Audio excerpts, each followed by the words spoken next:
Interrogée par Psychologie Magazine, Léa Salamé est revenue sur une anecdote assez dérangeante. En effet, la journaliste se rappelle une phrase très osée prononcée par l'un de ses anciens patrons. Journaliste reconnue de ses pairs, Léa Salamé est à la fois présente à la télévision et à la radio. Cette maman est revenue sur sa vision de la féminité pour nos confrères de Psychologie Magazine. Si elle revient sur l'éducation à la garçon que lui ont inculqué ses parents, la journaliste se confie aussi sur sa période de l'adolescence, qui n'a pas été si facile. Je la vis difficilement l'adolescence, comme tout le monde. Mais parce que je suis une femme, ce n'est pas genré.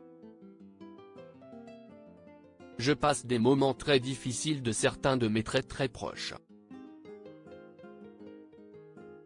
Ce sont des moments de chagrin, de douleur psychologique, de certaines, très proches de moi, confie-t-elle.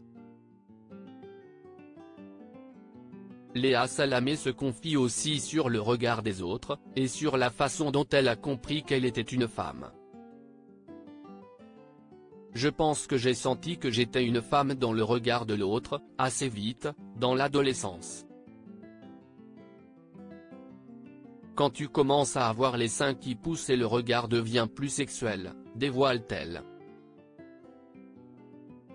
L'occasion de se confier sur une anecdote assez dérangeante, après dans ta vie professionnelle, tu le ressens aussi. Je me souviens d'un directeur de chaîne d'info, mais il y a 15 ans, il ne dirait plus jamais ça aujourd'hui, les choses ont vraiment évolué. Il disait, le matin je mets une fille qui sent la palmolive, en gros la fraîche.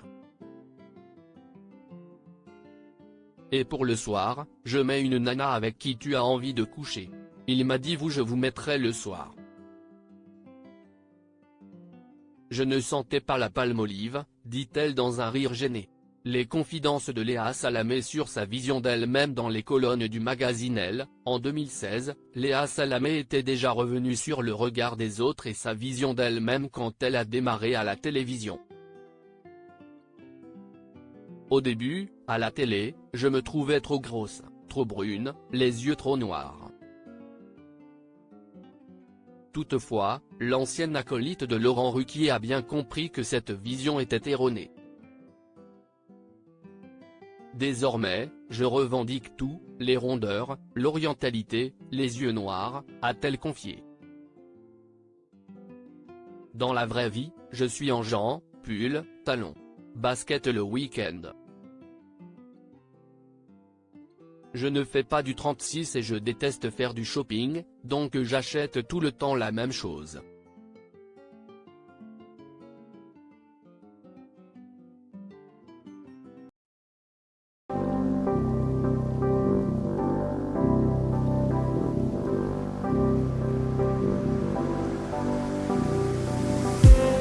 I just need